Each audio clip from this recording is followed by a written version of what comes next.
Jagrative and Jaya Masters. People often question about motivation. If you're doing inner work, what motivates you to deal with your outside?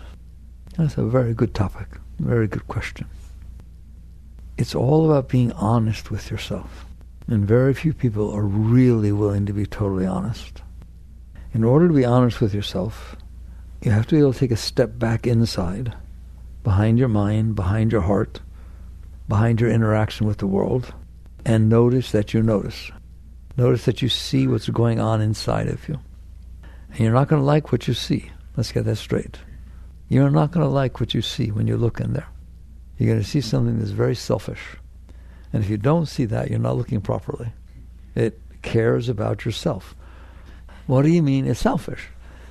You start looking and you see, well, why would I be selfish? Because you're not okay. You may be momentarily okay, but it's because you got what you wanted, you have what you want, you think you're going to get what you want. But the fact that you want something means you're not okay. What does it mean to want something? It means I'm in a state of need. I need something, and this is what I want in order to take care of my needs. You're taught that needs are natural. Your physiological needs are natural, food, clothing, shelter. Your psychological needs are not natural. Your psychological needs are not natural. They're a sign of sickness. There's a sign of blockage. There's a sign of a problem. There are no psychological needs. You're whole and complete within yourself. The problem is you don't feel that. I don't feel whole and complete with myself. I need things. In order to feel okay, I need people to like me. I need to have a special relationship. I need to have the clothes I want. I need to have the car I want. I need to have the corner office. I need to have respect, R-E-S-P-E-C-T. I need things in order for me to feel okay inside. Don't shy away from it. That means you're in need. The fact that you get what you need, still it's need. The fact that you think someday you'll get what you need, my ship will come in, but it's based on need. It's based on I am not whole and complete within myself. I do not feel all the love I want to feel. I do not feel all the joy I want to feel. I do not feel all the Shakti, the upward flow of rushes of bliss pouring inside of me. No. I feel that when I hold my first kid. I feel that on my wedding day. I feel that when I got the raise. I win the lottery. It's like there are things that can happen outside that make me feel very, very high inside. Okay. What a normal human being, from that understanding, which they don't really even watch, they just feel the need. They feel the impulse. They feel the desire. And, I have a need. What they normally do then is sit there and say, how do I fulfill this need? They use the mind to think, I have this need. How do I fulfill the need? Spirituality does not do that. Spirituality says, why don't I feel whole and complete within myself? There's totally different questions. And you have to admit that your whole life has been about what do I need to do in order to get what I need in order to feel okay? What do I need to do in order to avoid things happening that make me feel not okay? And that defines a normal human being's life. The entire life, period. What do I need to do to get what I need that I think will satisfy my needs? And what do I need to do to avoid that which bothers me? And that's your motivation. Need. It's your motivation. I have needs. They motivate me. And people ask very often, if you were to do this deep spiritual work and be filled with love and bliss, why would you do anything? What would be your motivation? You'd have no motivation. So let's get that off the table immediately, all right? If you are filled with love, it wants to express itself. Have you noticed? When you feel love, it wants to express. If you're filled with joy and inspiration, it wants to create. It wants to express. That becomes your motivation. Your fulfillment becomes the motivation. Not your lack of fulfillment is your motivation. So that's a question people often ask. If I was so filled with joy and love and bliss, why would I have a relationship? Why would I get married? Why would I have children? Why would I go to work? Why would I do anything? Because the same reason that Beethoven played the piano. I like Beethoven. He's crazy, but that's okay. So is Mozart. He's crazy because he had so much creativity going on inside of him. You know the story of Beethoven. He did not write his music. He wrote down his music. It went on inside of his head. He didn't know where it came from. He didn't write it. He was not a composer. He wrote down what was driving him crazy inside of his head. And it was so strong, this urge, this drive, that when he went deaf, he cut off the legs of his piano and let it sit on the floor so that he could put his ear near it and hear the vibrations, because that's how hungry he was to express the beauty and the love and the creativity and the music that was going on inside of him. Okay, that's a good thing to have going on. It's okay. He wasn't not motivated. Well, the same thing goes for you and every single thing in your life. Why would they go to work? Some people literally go to work Monday through Friday so they earn enough money to enjoy their weekends. Or they go to work for 50 weeks so they can have enough money to enjoy going someplace really special for 2 weeks. I have no comment. That ratio is not very good, right? When you get clean inside, and we'll talk about that, and you're feeling yourself, the true self, not the needy self, but your true self, don't tell your boss, but you would run to work every single day if you weren't paid. You actually go to work to do the work. You go to work to express yourself in creating, in joining in with others, in teamwork, and whatever it is. It's so exciting, it's so fulfilling all the time that, it's just funny you get paid. You're sort of like, wow, what's this for? Okay, thanks. That's what's called proper motivation. You're driven to express the beauty that you experience inside yourself. Not, I don't feel the beauty naturally, therefore I'm driven to get things, do things, find things, etc., that will help me feel what's missing inside of me. So that dichotomy, that difference, is the difference between spirituality and what, I don't like to use the word because it's used negatively, and I don't mean it negatively, worldliness. It's only called worldliness because your answer's in the world. Nothing wrong with that. You see what I'm saying? Whereas spirituality is the answer is in spirit. And that's what all that love and joy and inspiration and bliss and ecstasy, that's going on inside of every single one of you right now. I don't care if you're depressed. I don't care if you just had a breakup. I don't care if somebody died. Going on inside of you at all times, period, is more love, more ecstasy, more joy, more inspiration that you could ever live with. It would blow you up. You got to learn to get ready to handle all this. And that's the truth. So then the question becomes, well, if that's true, why don't I feel it? And it's easy.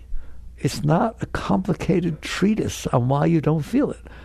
If water is flowing in a stream toward you, toward your house, and say upstream there's the water, and you're all dry here, how does that happen? There's a blockage. There's a blockage somewheres that is keeping the natural flow of the water from going where it goes. Well, that's exactly the only thing that can stop you from feeling whole and complete at a level that is beyond your comprehension. Let's make sure we talk about what that level is. You have felt joy. You have felt love. You have felt inspiration. If you're capable of feeling that, was it felt inside or on your toe? The net result is you feel it inside. Inspiration is something you feel inside. Love is something you feel inside. I see it, dude. Somebody's in love. I see it emanating, radiating off of them. It's beautiful. Joy is something you feel inside. Okay, but then if it is in there, ever, why is it not in there always? That's the right way to look at it. Not what do I need to make happen again, because I used to have it, but now my relationship is not giving it to me, so I need to find a better relationship, because after all, I only have one life, and I've spent years with this one, and it just doesn't seem to be doing it for me anymore. Don't I have the right to feel joy? That's how you all talk. And it's just sort of like, what's going on? Why don't you feel the joy?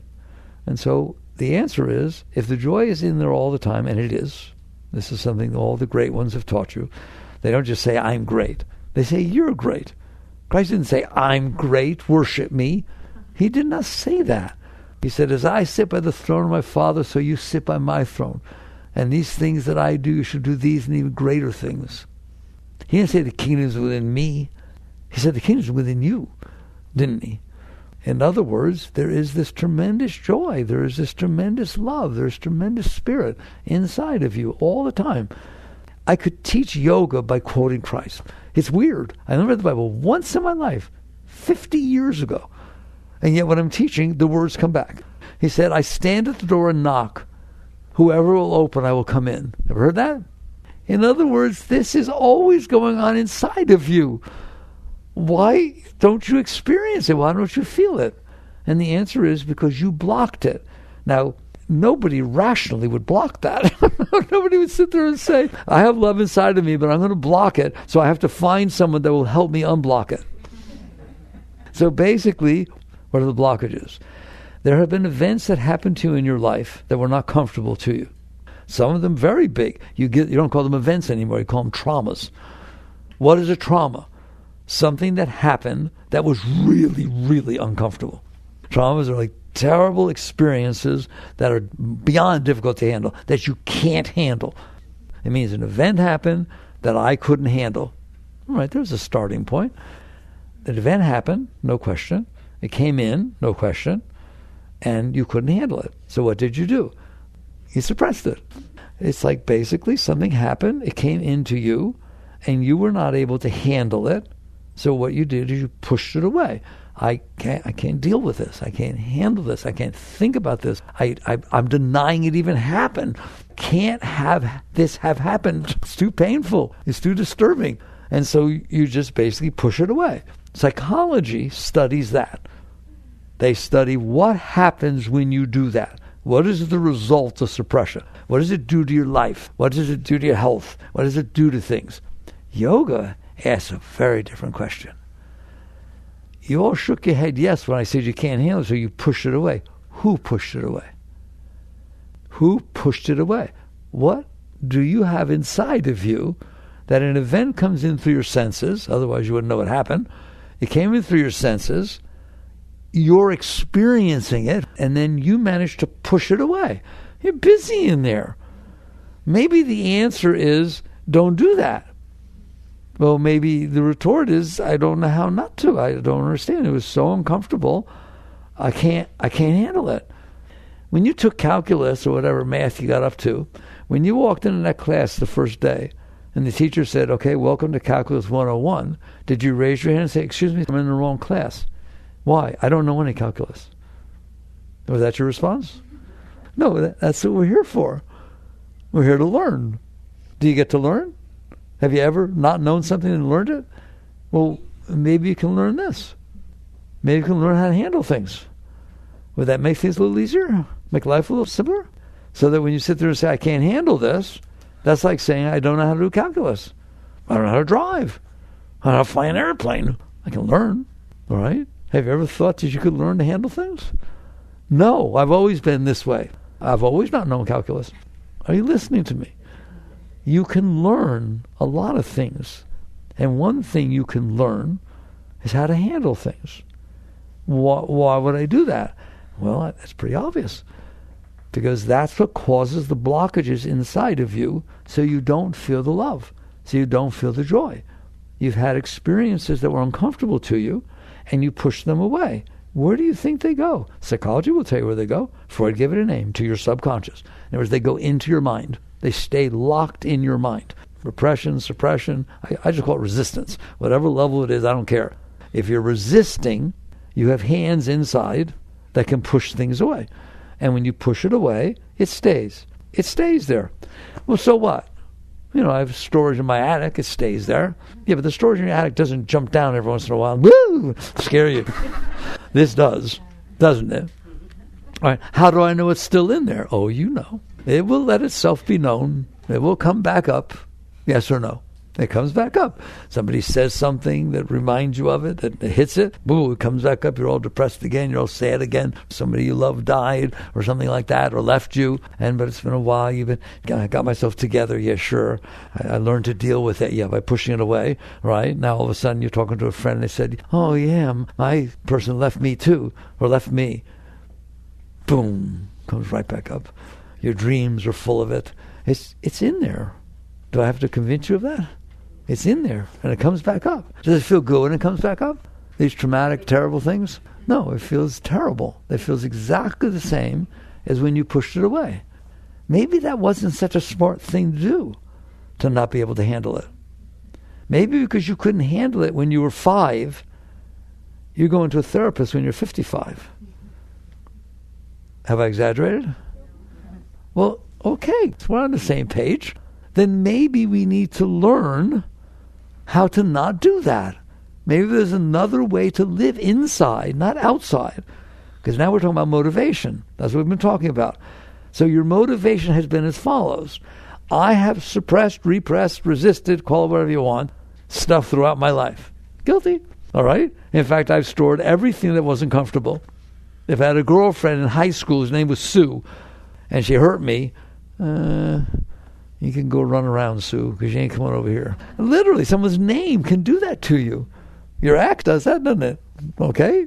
Isn't that amazing?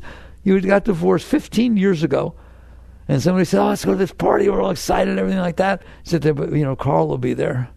What? Have I exaggerated? No. That stuff is still in there. It is stored exactly like it felt at the time you pushed it away. It did not go away, and you've been doing this your entire life. They're not all traumatic things. They could be tiny, tiny little things. I'm telling you, some of you driving down the road, and somebody runs a red light, and you ram on your brakes, and they don't hit them, okay? Now you're traveling to California, and you see a car that looks like that. You get scared. Your heart goes like that. You're in California. It's not the same car. It's not even anything. Nothing happened. You didn't hit him. Nothing. Doesn't matter. It wasn't a nice experience. I wasn't comfortable with it. Therefore, I didn't handle it, did I? I handled it. Boom. I handled it by pushing it away, and it's still in there. So I'm going slow. I don't usually go slow. I'm going slow today.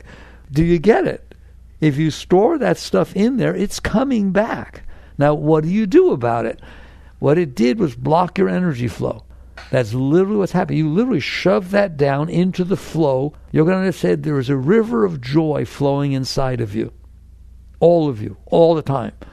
You just blocked it. Every single thing you push down there is building up a crust that blocks that stuff from flowing. So what do?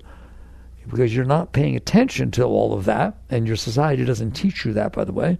It says, well, didn't you notice that when you went on your trip to Hawaii that you felt better than you usually feel? Didn't you feel uplifted and inspired and more love?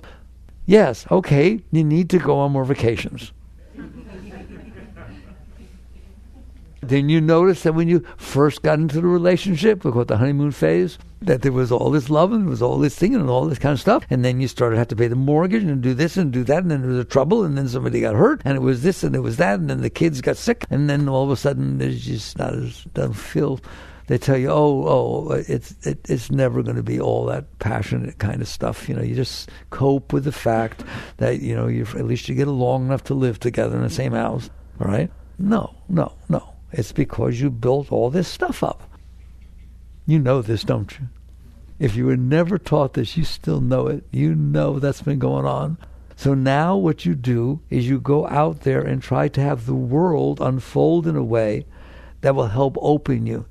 Since you built all this stuff that closes you, you have to make sure that what hits your stuff doesn't happen, and what reminds you of the nice stuff does happen, and you're running around the world trying to get it to be the way you need it to be okay. How do I say that? Has anyone found that they're running around the world trying to get it the way they need it to be so they're okay? Because that's all you're doing. And, go back to motivation, is that not your motivation? How to get things outside, people, places, things, situations, finances, career, everything. How to get things outside so that when they come inside, I feel better. And how to make sure they don't unfold so that I feel worse. And that's a lot of work. Especially, and I go to this very deeply in the new book, Living Untethered, especially when you sit there and say, part of what I need to happen, it better not rain tomorrow. I went to Hawaii. I want to see all these places. It better not rain while I'm here. I can't handle a day. I want to miss a day. Okay? You do that, don't you? All right. The trouble is you have no control over the weather. So now you got yourself in big trouble. So this question of getting the world outside to be the way you want, that's very funny to me. And again, I go into that real depth in Living Untethered. You can go read it. The concept that you're going to make this world be the way you want. It's a very big world, and there's a lot of forces that cause things to be the way they are, and they're very real, and then it falls in front of you and say, no, you shouldn't have done that. Yeah, well, take his whole history and what his parents did to him and how he got brought up and everything. He probably did exactly what you would expect him to do. How could you do that? Like that. Somebody said to you, how could you do that? Well, have you got a couple of lifetimes? Sit down and explain it to you. I'll explain to all the different things that happened to me and how I handled them. It's like I got all this stuff happened to me and I handled it this way and then this happened and that happened and blah, blah, blah. And then I ended up here in front of you and it made me do what I did. Isn't there an answer? When you sit there and say, how could you do that? There is an answer. Perfectly logical answer. You just don't want to hear it. All right? So basically, you come to the point where you're looking inside and you realize it's a mess in here. It can momentarily be okay, all right? But it's a mess in here. Some people do drugs or alcohol. It's not to be judged. It's just to sit there and say, are you willing to look and see why you do that? I'm not telling you not to do it. I'm not telling you anything. Just saying, are you willing to look and see why you do it? Even psychedelics or these stuff people are into. Why are you doing that? Because I'm not okay. If you were filled with love and bliss and ecstasy, and someone said, here, pop this, right? You say, get away from me. I don't want to mess my state up. I have a beautiful state. If you're in the presence of someone, you feel tremendous love for them. You're so blissed out you can't even talk. Right? And somebody says, hey, you want to get stoned? Say, get away from me. I'm experiencing exactly what I want to be experiencing. Why would I do something that would mess it up? And nobody's telling you what to do or not do. Just understand what it means to look inside and see I'm not okay. And there are things I can do that make me feel better, but that's wonderful. There are things you can do that make you be okay. How's that? That's the difference. Do I need things to be a certain way outside so that I can feel okay even though I'm a mess inside? Or can I clean up the mess inside so that I'm always okay? There's a key word, unconditional well-being, not conditional well-being. I'm fine as long as you treat me the way I want to be treated. And you better know what that is because it changes on a regular basis. And if you love me, you'll pay attention to those things. Instead, now let's go there. Well, what would it mean to be unblocked? I already know what it means. It means your love is natural. It's unconditional. Your joy is unconditional. Your well-being is unconditional. I already said to you, it doesn't mean you don't do anything. It means you do it out of this unconditional well-being. You express. You want to know a difference? You'll see this as you grow. Now, a normal person's life is about themselves, even their relationships. Somebody breaks up. They're married for some years or relationship, whatever. Well, what happened? They've said this. I've heard them. It just wasn't working for me anymore. You ever heard that? What does that mean? It wasn't working for you anymore. It means I'm a mess inside, and when I got into this relationship, the person was exciting enough or different enough or treated me as just, well, I don't know what. All I know is I felt love. I felt joy. I felt inspiration. And therefore, that's why I'm in the relationship. Well, it's not like that now. It was for a while, and then little by little it wore off, or this or that, or maybe I saw somebody else that made me feel it. Okay? And that is what human relationships are. Right? It wasn't working for me anymore. It wasn't doing this for me anymore. It goes for your job. That goes for everything. Your car, your pet. Shh, don't tell them. It's like you're trying to get outside things to turn you on. So it's about you. Be honest. It's about me. Why are you in this relationship? For me. I'm in the relationship because it does something for me that I need. It fulfills a need that I have, and I really appreciate that. And that's why I love you. Whoa, that's embarrassing. But it's true, isn't it? That's why I love you. Because I feel fulfilled in your presence. Why would I not love you? So you basically get to the point where you're looking at this, you understand it. If you were to release the blockages that are making you not okay, that's not why you're in the relationship. That's not why you go to work. That's not why you have children. People have children. They say, well, when we had our first kid, we really got excited. It was wonderful. We really felt combined. Now we're drifting apart. Let's have another child. I don't want to be that child. You hear me? In other words, I'm doing it for the wrong reason. My motivation is me. What can I do to make myself feel okay? If you were to remove these blockages and you were feeling unconditionally okay, something very funny happens. Something very different. All of a sudden, I don't need anything from the moment in front of me. Why? Because I'm whole. Because I feel wonderful. Well, then why would you bother interacting? To help. Maybe there's somebody that doesn't feel so whole. Maybe there's something else going on that I can help with. In other words, all of a sudden, you become selfless. Not, I'm supposed to be selfless, therefore I'm acting selflessly. No, that's not selfless. You are literally selfless. You don't have needs. You're not doing it for that reason. You're just interacting with the world in front of you to help, to give. You become a giver instead of a taker. Are you willing to talk this honestly? And it just happens naturally. You don't have to say, I'm supposed to give. No, there's nothing in you that wants anything. Here, if you have a whole bunch of food, more than you can ever deal with, it's just going to rot.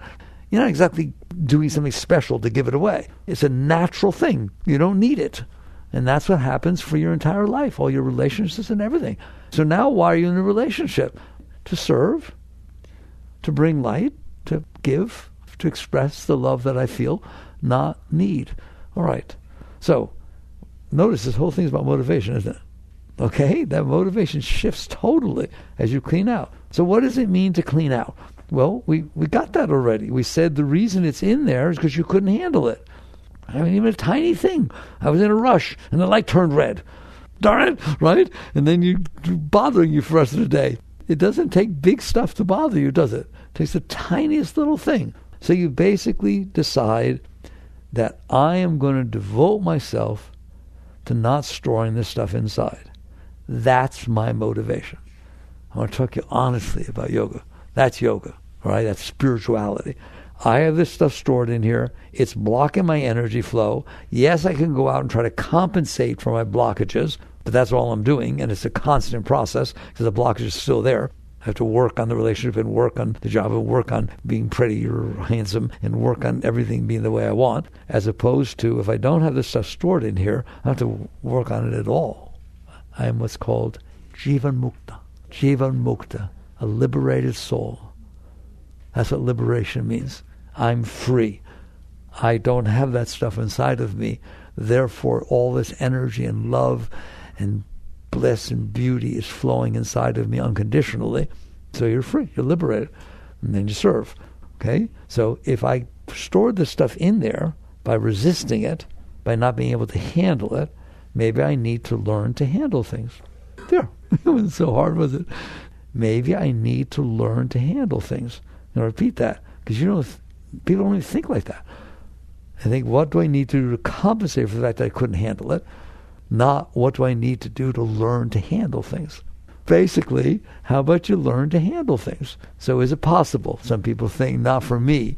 You don't understand. I'm not like that. I'm not like you.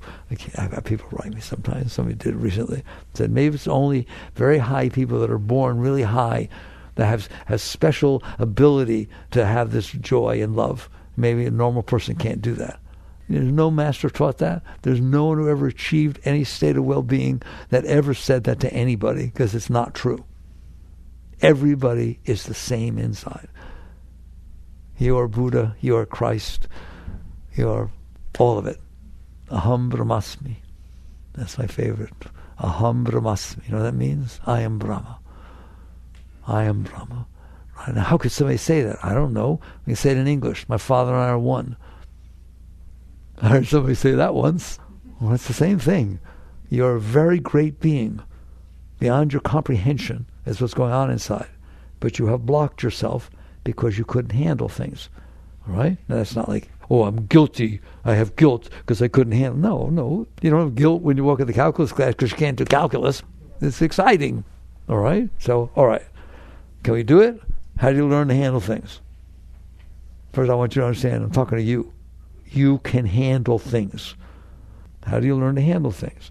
Well, what it was I was in here, the thing came in, and I pushed it away. That's what I did. I have hands in there. I do. I have hands in there, don't I?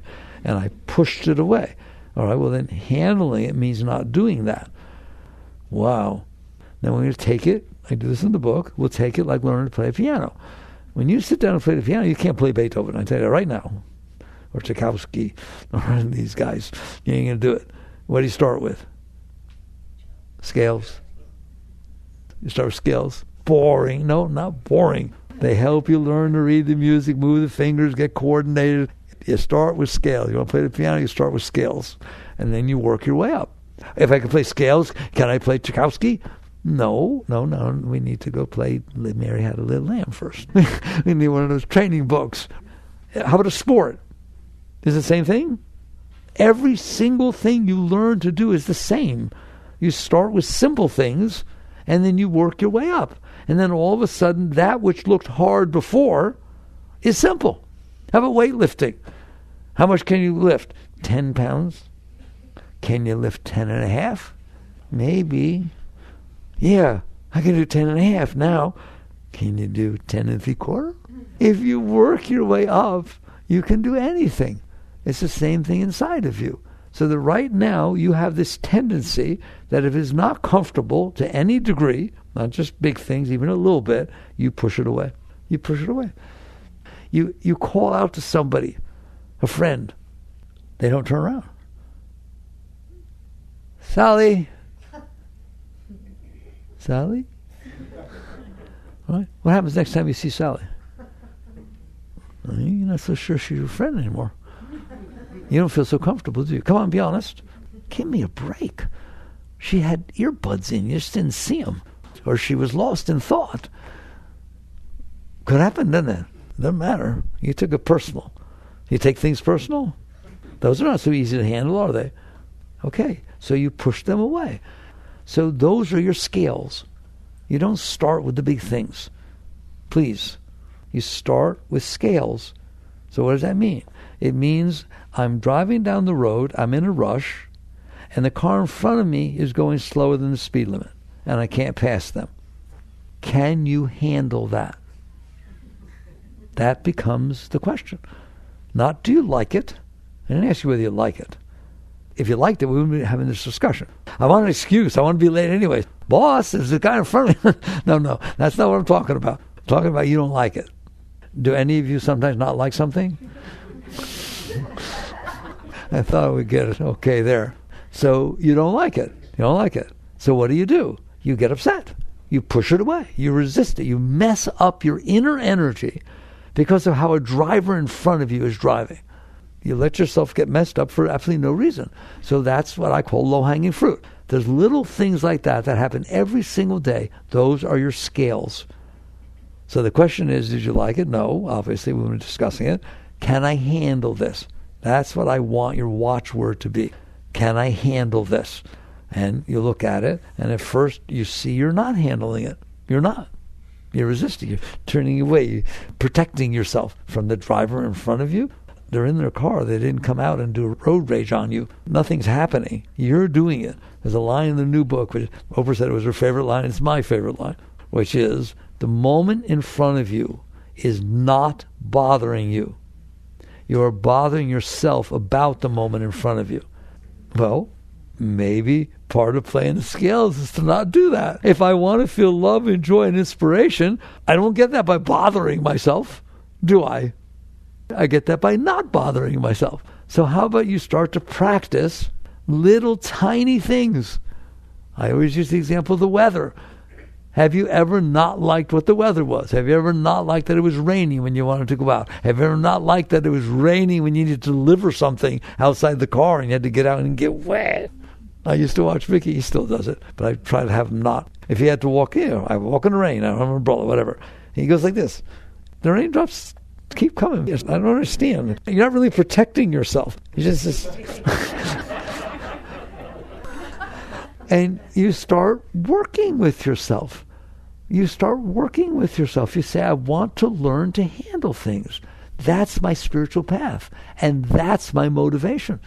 That's my real motivation. I understand that the root cause of every problem I have is that I stored every problem I have inside of me for my entire life.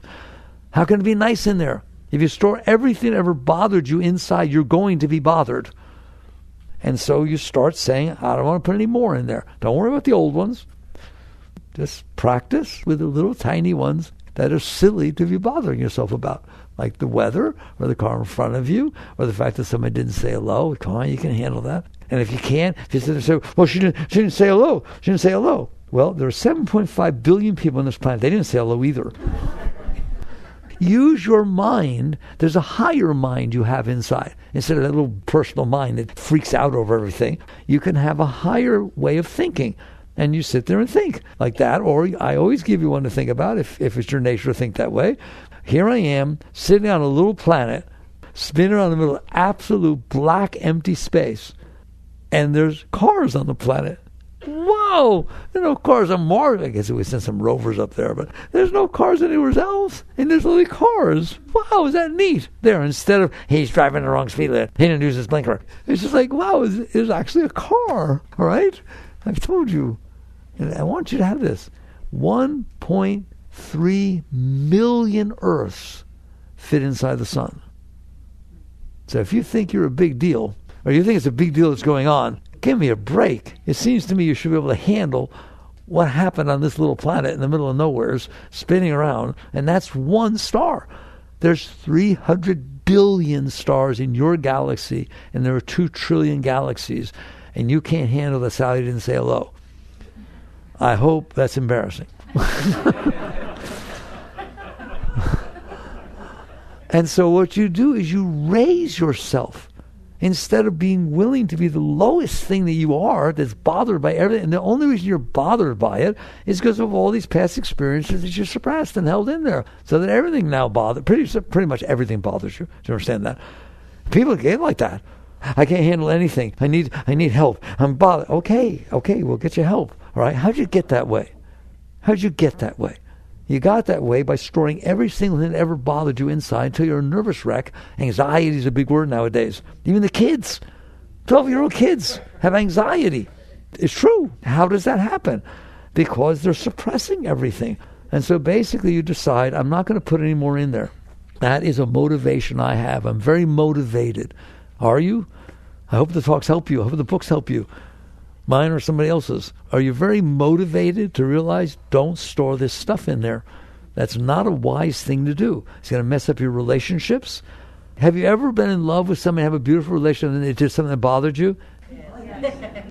Oh, no. Not someone you love could do something that bothered you? Well, you better not store that in there. Because I'm telling you, you store that in there, and you're not going to love them as much. Because you just put a blockage in the flow of your energy. Don't think you handled it. Well, nothing's perfect. No, that's not good enough. I can forgive for this, not good enough. To even sit there and say, well, I can forgive that they didn't open the door for me, or they forgot the anniversary, or they something, whatever, okay? To forgive it means you stored it in there, and now you're saying it's okay that they did the thing that I stored in there. That's all forgiveness. Forgiveness is not deep enough. If you didn't store it in there, there's nothing to forgive, is there? And that doesn't mean you shouldn't forgive. That's a very good step, but it's not the whole. The whole is, I stored it in there, now okay, I love you, I'll forgive you for doing that. But it's still in there, isn't it? Next time it happens, you said you wouldn't do this anymore, I forgave you. It's not like the first time it happened, is it? Are you willing to be this honest? If you want to have beautiful relationships, if you want to have a beautiful life, how about that? Don't store the stuff in there. Don't store the stuff in there. It is not innocent. Even the tiny little ones. It's hot out. Well, the heat did not ruin your day. You ruined your day about the heat. There are things you can do with your higher mind, with your abstract mind, with your thinking mind. I told you, I don't have the problem anymore. But if I did, and it's hot, and you're standing there, the sun's pretty hot lately, isn't it? And it's pouring down on you. Put your arms down. Stop protecting yourself. Look up at it. Feel it. And then let your mind say, that is something that is 93 million miles away. How far that is? Miami's 360. 93 million miles away. And it is so hot that I feel it here. Isn't that neat? You can do that with your mind. You have the right to raise your thought process. And then all of a sudden you don't want to store complaint. You love it. You become a sun salutation person. Now I understand why they did sun salutations, right? Like, oh my God, 93 million miles away. It's just absolutely unbelievable. And not to mention that, you said the sun is so hot. Wait a minute. The star that I'm near is so hot. You're near enough to a star to feel its heat? Wow, that's pretty neat, isn't it? You get to do this. How about this is your spiritual practice. You're just always doing this. You're always raising yourself to where you're not. Now you don't have to forgive the sun.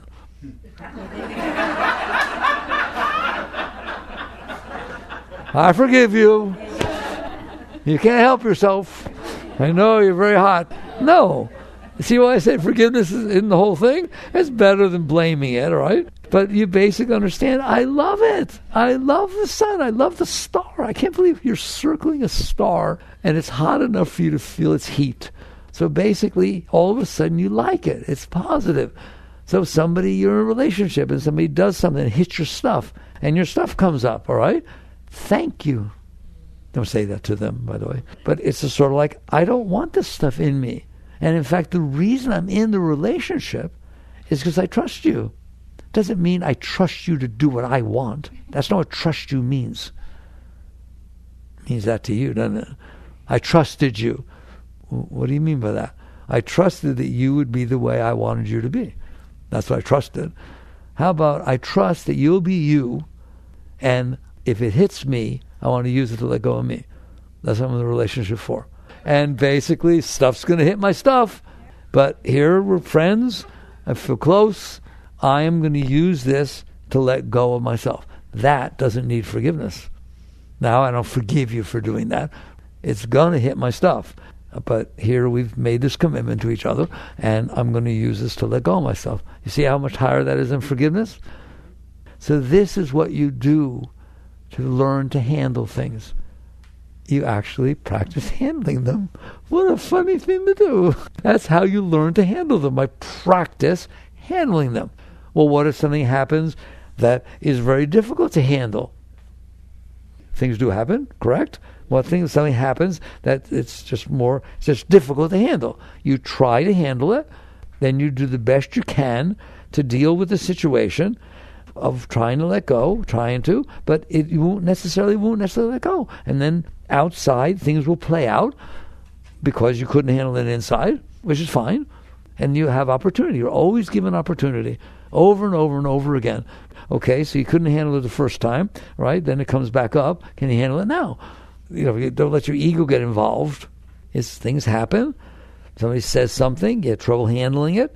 You do the best you can, and the next time you see them, you feel weird. Let go of that. Just keep doing your best at letting go. That's all you can do. And what you're going to find out is that your life continues. It's just an amazing thing. Relationships happen, and finances happen or don't happen. All kinds of things still unfold because there's a world unfolding out there. And you just keep letting go. You just keep doing the best you can. And you're going to find out, his favorite quote in the Bible was, "Seek ye first the kingdom of God and his righteousness, and all things shall be added unto you." This is what it means to seek righteousness, is you let go of the stuff that you're storing inside of yourself. You just keep letting go of the lower part of your being, and you'll find when you look back that life kind of took care of you. That if you're sincere enough that this is what you're doing, you're not trying to compensate for it or justify it or build an ego that defends it. You're not taking this junk and making it you. You're admitting, I couldn't handle stuff. I should be able to handle this little planet, but I couldn't, so I'm doing my best to let go. That's the spiritual path. That's the entire spiritual path. You just do your best to keep letting go. And you don't judge yourself. It's not like, oh my God, I blew it. No, there's no blowing it. It will come back up. We already said that. Then let go. Just keep letting go to the best of your ability. And when you look back at your life, you're going to see that there's a magic that guided you, even though you weren't perfect, even though you couldn't handle things, you said stuff you shouldn't have. So here, you say something you shouldn't have, all right? Well, apologize. No, yes. And don't apologize for the other person. Apologize so that you're letting go of the part that you couldn't deal with. And you just keep letting go. That's the entire path. You just keep letting go. And there's no judgment. There's no shame. There's no blame. There's nothing. Got that one? No shame, no blame. You're not blaming anybody for what's inside of you. You're the person who couldn't handle it, and you don't feel shame because you couldn't handle it. You just do the best you can. There's lots of stuff we do that's not optimal, isn't there? In there.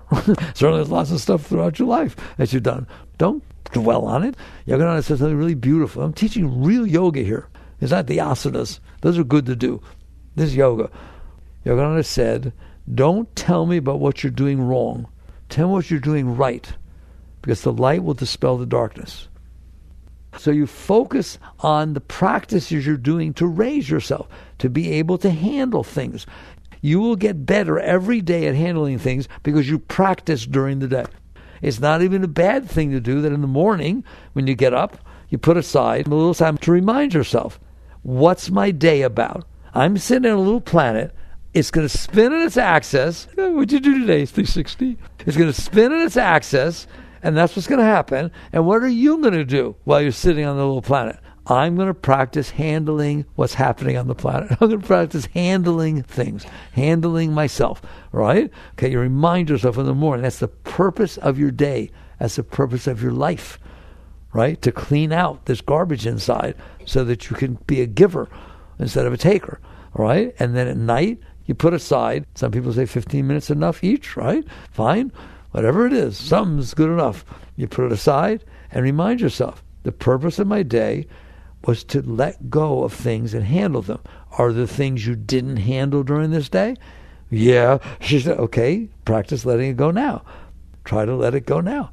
So that you do that every morning, every evening, and I'm telling you, you will grow every single day. You will not be the same person the next day that you were. If you're sincere, you don't ever stop. Then the next thing happens, next thing you know, you start feeling some love. Because you're not bothering yourself, you start to feel not bothered so much, and you start to feel some joy. And then something happens, somebody does something, not all that big, but it happens, and all of a sudden, I want to see you when you get that state. I remember that state with Mickey, right? He noticed, if I close down because of this, I will not feel this love. I've done all this work. Nah, it's not worth it. Whoa, that's a really good state. It is not worth resisting this little thing, or even somewhat bigger thing that happened, to give up the inner state that I managed to achieve. So I'm not going to do it. Now you work with that. And eventually what will happen, without you doing a single thing, is you'll be going about your business, doing really well. You come to me, oh my God, it's all working. I'm doing so well. It's wonderful. But then something happened. Something came up. Why did it come up? Nothing happened. I don't understand. It just came up by itself. Yes. Because you stop pushing stuff down on top of it, it will start coming up. And it will always come up in exactly the right order. It is that perfect. You know, the whole universe, the orbits stay in line, gravity and centrifugal force, right? There's lots of force. They all balance, don't they? This knows what it's doing. Your mind and heart do not want that stuff in there. Just like your body has an immune system. It throws out impurities, doesn't it? You don't have to do anything, do you? Your mind and heart do not want that stuff shoved on top of it. You start giving it some room, it will start pushing it out by itself. And you should feel good about that, not bad about that. I want it out. And it will never, ever be more than you can handle, even though you won't believe it. And it will come up in exactly the right order. So that sometimes you look back and say, God, if that hadn't happened by the time I did this and learned that, I wouldn't have been able to handle this. And it will cleanse itself. Just like your body cleanses itself. Your heart will cleanse itself. Your mind will cleanse itself. All you have to do is be willing to let it. So this is your motivation in life.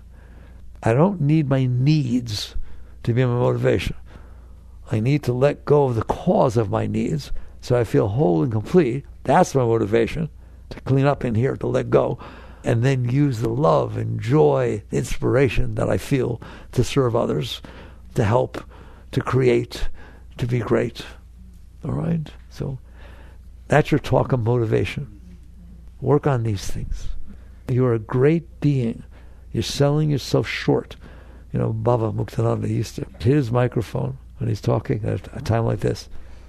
But he spoke some English. He go like this.